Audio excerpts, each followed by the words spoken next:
Hay un día en la historia de la humanidad que no se parece a ningún otro.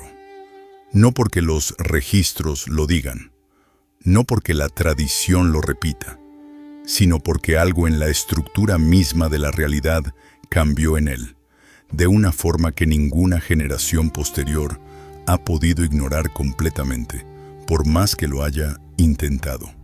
El año es 33 después de Cristo. El mes es Nisan.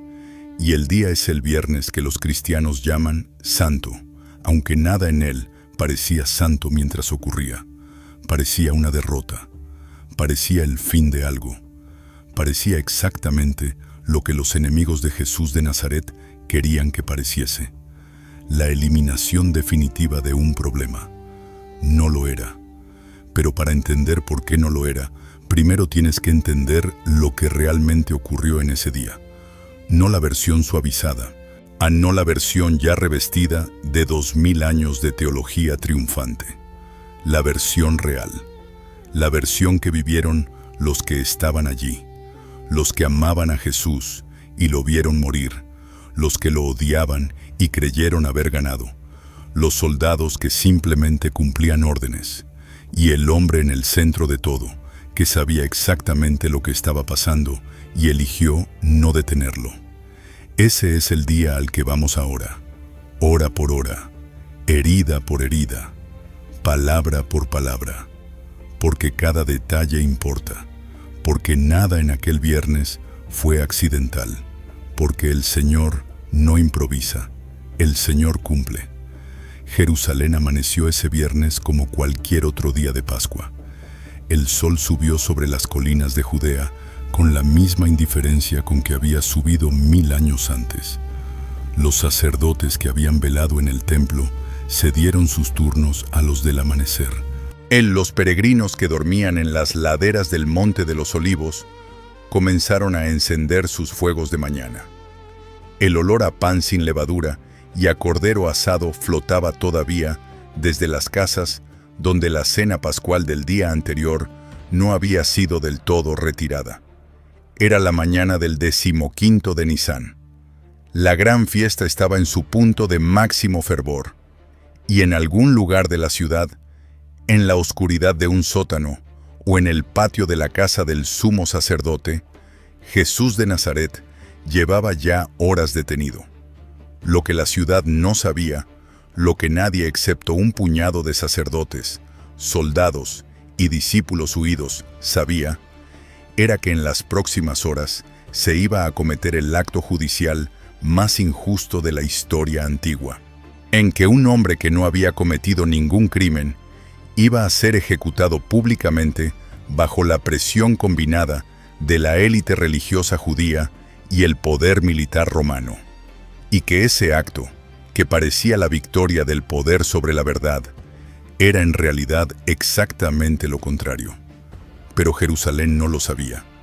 Jerusalén seguía su Pascua, y el cielo sobre la ciudad estaba despejado y azul cuando comenzó el día más oscuro que esa ciudad jamás había visto.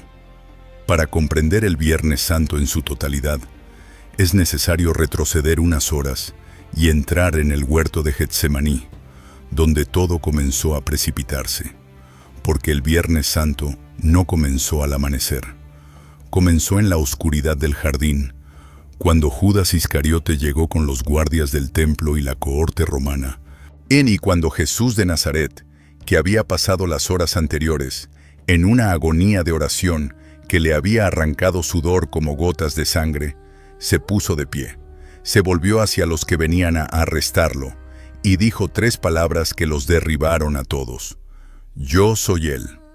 Juan 18:6 registra ese momento con una brevedad que no alcanza a contener lo que describe. Cuando Jesús pronunció esas palabras, en griego, ego eimi, el mismo nombre con que Dios se había revelado a Moisés en la zarza ardiente, los guardias y soldados retrocedieron y cayeron en tierra. No fue un truco, no fue el pánico de una multitud sorprendida, fue el impacto de la omnipotencia pronunciando su propio nombre en un huerto oscuro de Jerusalén. Y después, habiendo demostrado en ese único instante que nadie lo tomaba, sino que él entregaba su vida voluntariamente. Jesús extendió las manos y dejó que lo ataran. Pedro intentó resistir con una espada y cortó la oreja de Malco, el siervo del sumo sacerdote. Jesús la restauró con un toque, reprendió a Pedro y siguió a los guardias. Esa es la escala de lo que está ocurriendo. El que podría resistir, no resiste. El que podría escapar, no escapa. El Cordero va al altar por su propia voluntad, y eso lo cambia todo. Lo que siguió al arresto fue una serie de procesos judiciales que violaron casi todas las normas del derecho, tanto judío como romano. La Mishnah, el código legal judío compilado en los siglos siguientes, pero que refleja prácticas anteriores, establece con claridad que los juicios capitales no podían celebrarse de noche, no podían iniciarse y concluirse en el mismo día. Y requerían un proceso de deliberación que garantizase la posibilidad de absolución. Nada de esto se respetó en el caso de Jesús. Primero fue llevado ante Anás, el suegro del sumo sacerdote en funciones, el verdadero poder detrás del templo, un hombre que había acumulado décadas de influencia y riqueza a través del control del sistema de sacrificios. Anás lo interrogó brevemente sobre sus discípulos y su doctrina. Jesús respondió con una calma que uno de los guardias interpretó como insolencia y marcó con un golpe. Anás lo remitió a Caifás. Caifás era el sumo sacerdote oficial, yerno de Anás, hombre de cálculo político más que de convicción religiosa. Fue él quien había dicho meses antes, con una lógica fría que el Evangelio de Juan presenta como involuntariamente profética. Es mejor que un hombre muera por el pueblo, y que no que toda la nación perezca. Juan 11:50. Ante Caifás se reunió el Sanedrín en sesión nocturna, ilegal por definición, y buscaron testigos que pudiesen sostener una acusación. No los encontraron. Los testimonios se contradecían entre sí, hasta que Caifás, frustrado, se puso de pie y le preguntó directamente: ¿Eres tú el Cristo, el Hijo de Dios? Y Jesús respondió: Tú lo has dicho. Y además os digo que desde ahora veréis al Hijo del Hombre sentado a la diestra del poder de Dios, y viniendo en las nubes del cielo. Mateo 26:64. Caifás rasgó sus vestiduras. El veredicto estaba decidido antes de que comenzara el juicio. Mientras Jesús estaba siendo juzgado en el interior de la casa del sumo sacerdote, afuera en el patio, junto a un fuego encendido contra el frío de la noche de Nisán, Simón Pedro esperaba. Aña había seguido a Jesús hasta allí, el único discípulo, junto con Juan, que no había huido completamente, y esa presencia solitaria en el patio era ya un acto de valor considerable. Pero el valor de Pedro tenía un límite que esa noche iba a quedar expuesto con una crueldad que él jamás olvidaría. Una sirvienta lo miró a la luz del fuego y dijo: «Este también estaba con él». Y Pedro negó. Otra persona insistió. Pedro negó de nuevo. Y cuando un grupo señaló que su acento galileo lo delataba como conocido de Jesús, Pedro negó por tercera vez, esta vez con juramentos, con la vehemencia de alguien que ya no puede parar la avalancha de sus propias palabras. Y en ese momento cantó el gallo. Lucas registra algo que ningún otro evangelista incluye, y que es uno de los detalles más devastadores de toda la narrativa de la pasión. Y el Señor, devolviéndose, miró a Pedro. Lucas 22:61. Jesús estaba siendo conducido a través del patio en ese instante. Sus ojos encontraron los de Pedro, sin palabras, sin acusación, solo una mirada, y Pedro salió afuera y lloró amargamente. Hay en ese intercambio de miradas una teología completa del amor que no abandona incluso cuando es abandonado. Con la llegada del amanecer, El Sanedrín condujo a Jesús ante Poncio Pilato, el prefecto romano de Judea.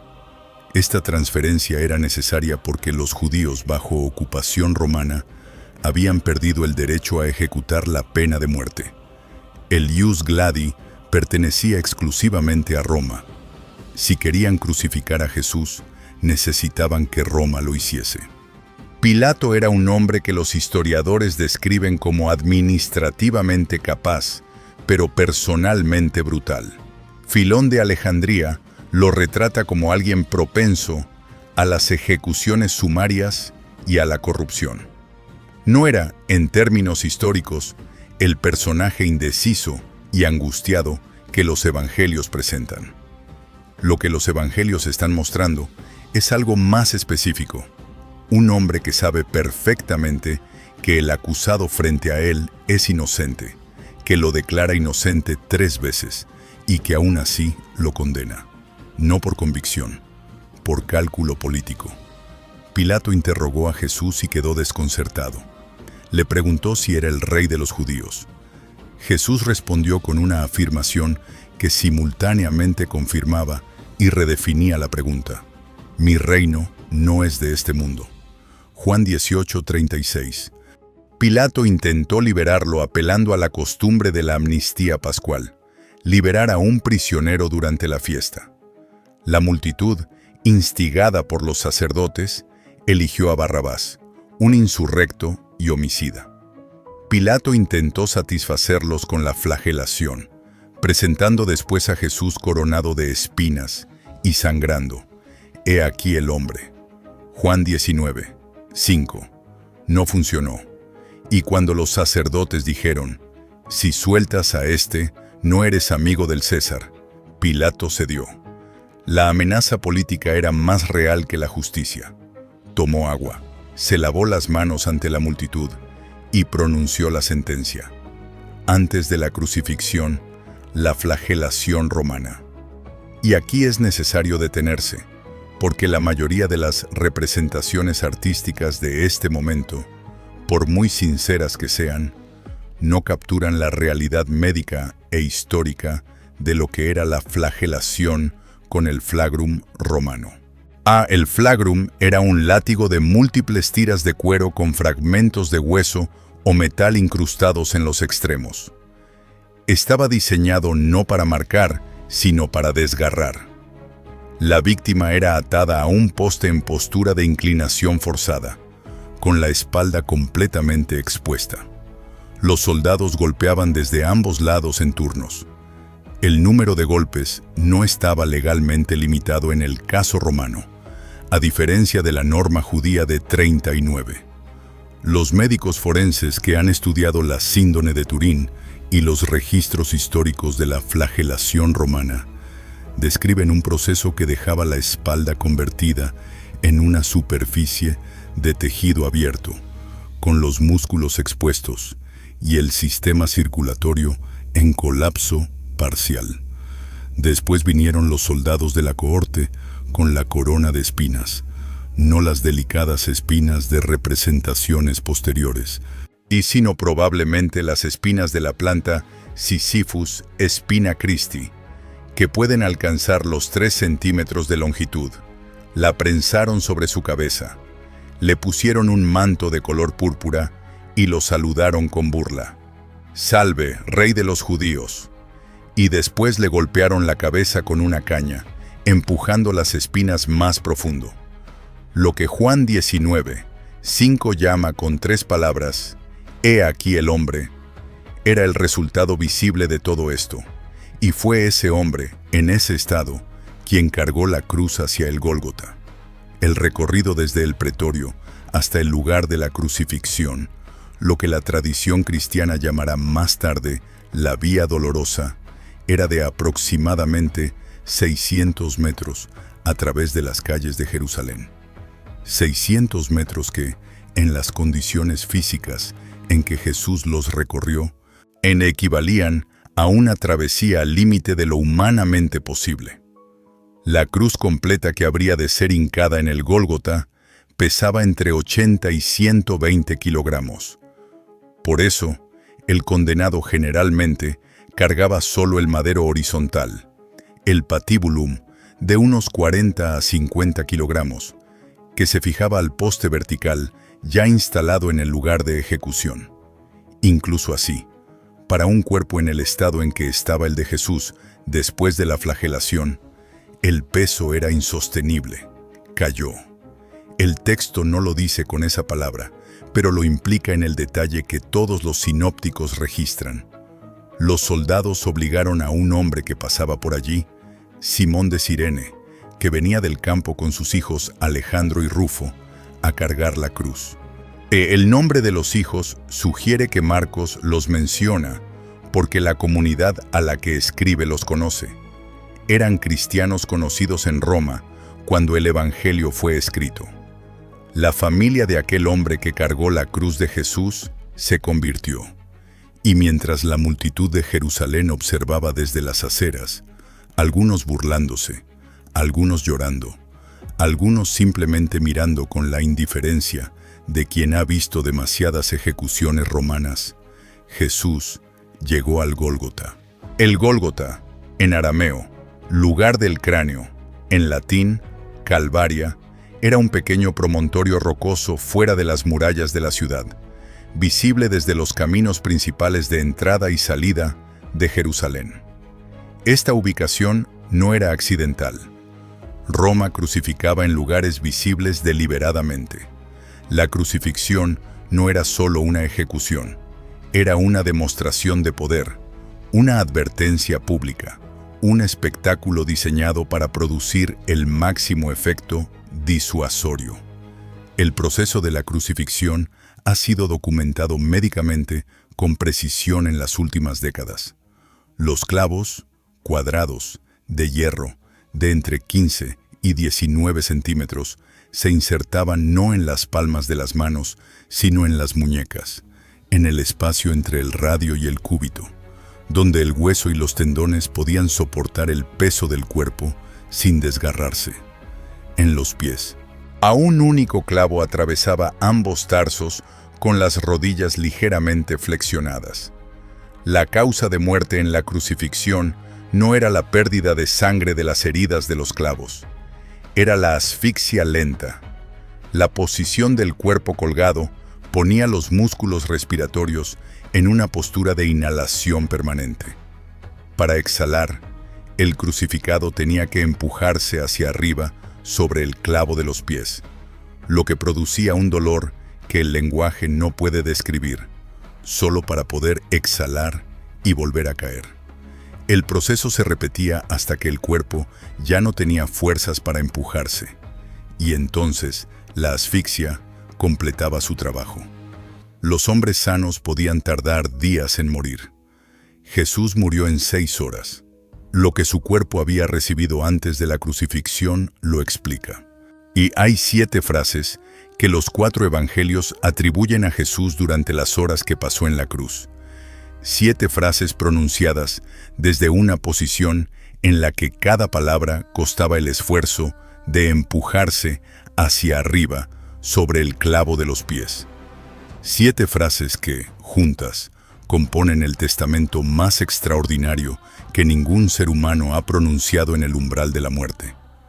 La primera fue una oración por sus verdugos. Padre, perdónalos, porque no saben lo que hacen. Lucas 23, 34.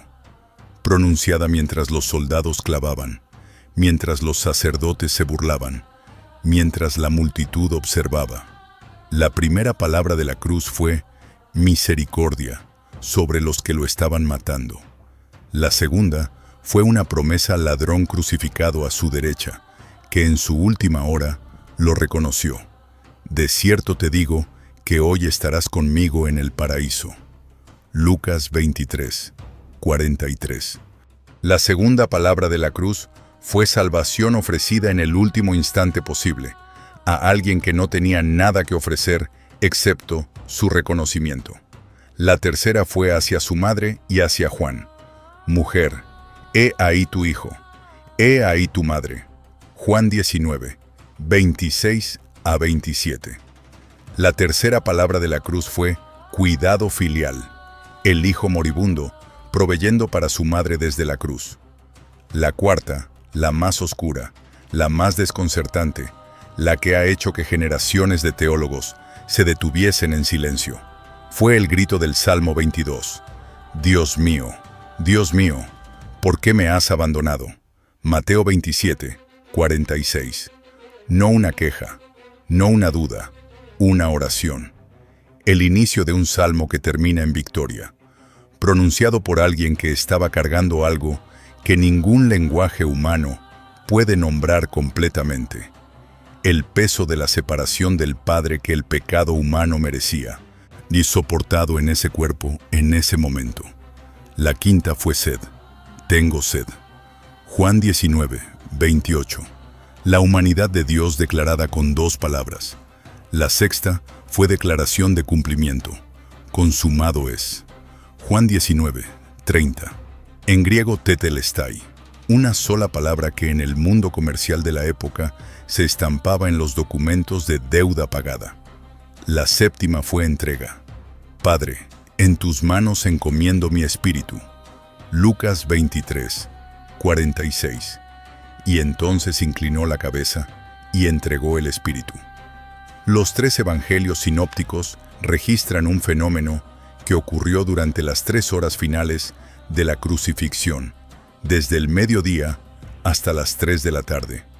Hubo oscuridad sobre toda la tierra. Mateo 27, 45.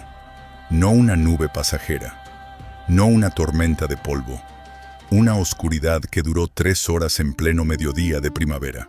A los historiadores y astrónomos han señalado que un eclipse solar era imposible en esa fecha. La Pascua judía siempre cae en luna llena, y los eclipses solares solo ocurren en luna nueva. Lo que Mateo, Marcos y Lucas describen no tiene explicación astronómica natural. Y no es solo el Nuevo Testamento quien lo menciona. Tertuliano, apelando a los archivos romanos, invita a sus lectores paganos a verificarlo. Flegón de Trales, historiador griego del siglo II, menciona un eclipse extraordinario ocurrido en el reinado de Tiberio. El cielo respondió a lo que ocurría en el Gólgota con un lenguaje que ningún testigo pudo ignorar. Y al mismo tiempo, en el templo, el velo, la enorme cortina de 83 centímetros de grosor que separaba el lugar santo del lugar santísimo, de donde se suponía que habitaba la presencia de Dios, se rasgó de arriba a abajo. Mateo 27, 51. No de abajo arriba, como lo haría una mano humana, de arriba a abajo.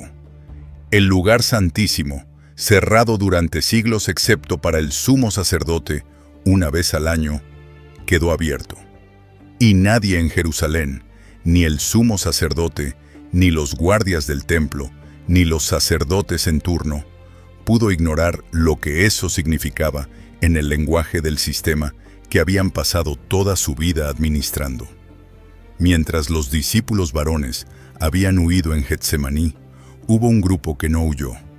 Juan estaba allí, el único apóstol varón presente en la crucifixión, el que recibió el encargo de cuidar a María. Y las mujeres: María Magdalena, María la madre de Jacobo y José, la madre de los hijos de Zebedeo, y sobre todo María, la madre de Jesús. Detente aquí un momento. María de Nazaret estuvo al pie de la cruz. Vio cada golpe de martillo, vio cada hora de agonía, vio morir a su hijo en la forma más brutal que el mundo antiguo había inventado. Y Juan registra que Jesús, desde la cruz, la vio allí parada. La vio. En medio de todo lo que su cuerpo estaba sufriendo, sus ojos encontraron a su madre en la multitud y se ocupó de ella. Le asignó un hijo, le proveyó un hogar. El amor de un hijo hacia su madre sobrevivió intacto a todo lo que la cruz le estaba haciendo al cuerpo que esa madre había gestado. El centurión romano, que supervisaba la ejecución, un oficial de carrera que había presenciado docenas o centenas de crucifixiones, observó cómo Jesús murió, y dijo algo que ningún romano habría dicho de ningún crucificado antes. Verdaderamente este hombre era hijo de Dios. Marcos 15, 39. No lo dijo como confesión de fe cristiana. No tenía el marco teológico para eso. Lo dijo como reconocimiento de algo que había percibido en la forma en que este hombre murió, que era distinta de cualquier otra muerte que había supervisado. La ley judía establecía que los cuerpos de los ejecutados no debían permanecer expuestos durante la noche, y especialmente no durante una fiesta. Juan 19, 31 registra que los sacerdotes pidieron a Pilato que acelerasen las muertes para poder bajar los cuerpos antes del atardecer. Los soldados quebraron las piernas de los dos ladrones para acelerar la asfixia. Sin poder apoyarse en los pies para exhalar, morían en minutos. Cuando llegaron a Jesús, ya estaba muerto. Para verificarlo, un soldado le atravesó el costado con una lanza y salió sangre y agua, lo que los médicos modernos reconocen como el derrame pericárdico que acompaña a la muerte por insuficiencia cardíaca. Fue José de Arimatea quien se presentó ante Pilato y pidió el cuerpo. José era miembro del Sanedrín, del mismo cuerpo que había votado la condena, pero discípulo secreto de Jesús que no había consentido en el proceso. Pilato, verificando con el centurión que Jesús estaba efectivamente muerto, sorprendido de que hubiera muerto tan rápido, concedió el cuerpo. Nicodemo, el fariseo que había visitado a Jesús de noche al principio del ministerio, aportó una mezcla de mirra y áloe de unos 30 kilogramos. Juntos, José y Nicodemo bajaron el cuerpo de la cruz, lo envolvieron en lienzos con las especias según la costumbre judía y lo depositaron en un sepulcro nuevo, excavado en la roca, que pertenecía a José y que estaba en un huerto cercano al Gólgota. Rodaron una gran piedra sobre la entrada. Las mujeres, que habían observado todo desde lejos, vieron dónde lo ponían. El sol se estaba poniendo sobre Jerusalén. Lo que ocurrió al día siguiente, el sábado, es uno de los detalles más reveladores de toda la narrativa de la pasión y uno de los que menos atención recibe. Mateo 27, 62 a 66 registra que los sumos sacerdotes y fariseos se presentaron ante Pilato y le dijeron: «Señor, nos acordamos de que aquel engañador dijo mientras vivía: después de 3 días resucitaré. Manda pues que se asegure el sepulcro hasta el tercer día. Detente aquí». Los hombres que habían ordenado la ejecución de Jesús, al día siguiente de haberlo visto morir y ser sepultado, me fueron a pedir una guardia militar para el sepulcro porque tenían miedo de lo que pudiera pasar el tercer día. Los discípulos estaban escondidos, dispersos, aterrados. Nadie en el movimiento de Jesús estaba en posición de organizar ningún robo ni ningún engaño. Los únicos que estaban lo suficientemente alertas, lo suficientemente organizados y lo suficientemente aterrados ese sábado como para tomar medidas de precaución eran los que lo habían matado. Y lo que temían era la posibilidad de que él tuviese razón. Pilato les concedió la guardia, sellaron la piedra, pusieron soldados, y el sábado de Pascua transcurrió sobre Jerusalén con la quietud obligatoria del día de reposo. Mientras en un sepulcro sellado y vigilado yacía el cuerpo del hombre que había dicho: «Yo soy la resurrección y la vida». 2000 años de historia nos separan de ese Gólgota. 2000 años de sermones, de teología, de arte, de debate, de duda y de fe.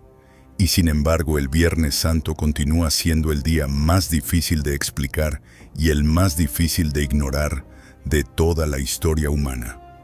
Porque lo que ocurrió en esa colina no fue simplemente la ejecución de un maestro.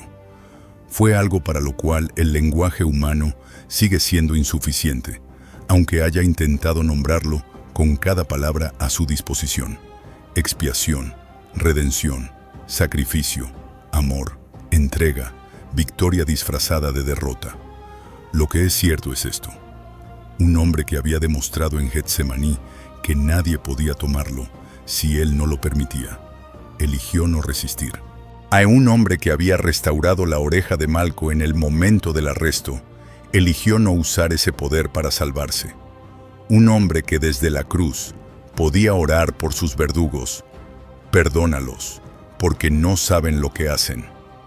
Tenía recursos interiores que la crucifixión no podía agotar.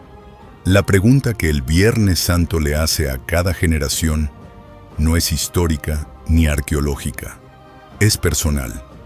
¿Qué haces con el hecho de que ese hombre murió así, diciendo esas cosas, mirando a las personas que lo amaban con ese amor? Porque la oscuridad que cubrió el Gólgota durante 3 horas no fue el final de la historia, era el preludio de algo que ningún sello, ninguna guardia, ninguna piedra rodada sobre una tumba podía contener. El Viernes Santo existe porque el domingo de resurrección es real, y la cruz tiene sentido solo porque la tumba estaba vacía. Pero ese es el relato del domingo. Este es el relato del viernes, el día en que el amor pagó lo que el amor no debía, para que los que deben pudieran quedar libres. Ese eres tú, ese soy yo. Ese es el viernes que el sol no quiso ver, y que ninguna generación desde entonces ha podido olvidar del todo. Hay un día en la historia de la salvación que casi nadie menciona. No tiene el drama del viernes ni la gloria del domingo. Es el Sábado Santo, el día entre la crucifixión y la resurrección. Y es quizás el día más extraño de todos, porque es el único día en que Dios, en la persona del Hijo, estuvo muerto, no dormido, no inconsciente, muerto. El corazón que había latido en el vientre de María, que había latido durante 33 años de vida humana plena, de que había palpitado de compasión ante los leprosos y de ira ante los mercaderes del templo y de amor en el cenáculo la noche anterior. Ese corazón no latía. El cuerpo que había caminado sobre el agua y tocado a los intocables y llorado ante la tumba de Lázaro estaba envuelto en lienzos en una cueva sellada en las afueras de Jerusalén. Y los discípulos no sabían que era el sábado entre 2 mundos. No sabían que lo que parecía el fin definitivo era en realidad el silencio más cargado de la historia. La pausa entre la última nota de una sinfonía y el acorde que lo resuelve todo. Estaban simplemente destruidos, escondidos, llorando en habitaciones cerradas con llave, sin entender nada de lo que había ocurrido en las últimas horas, sin la capacidad de ver que la mayor victoria de la historia estaba a un amanecer de distancia. Pero el amanecer venía, siempre había venido, y esta vez, cuando llegase, cambiaría todo lo que la oscuridad del viernes había hecho creer que era permanente. La piedra estaba sellada, los soldados montaban guardia, y en algún lugar más allá de lo que los ojos pueden ver, algo estaba a punto de ocurrir que el mundo no tenía categorías para procesar todavía.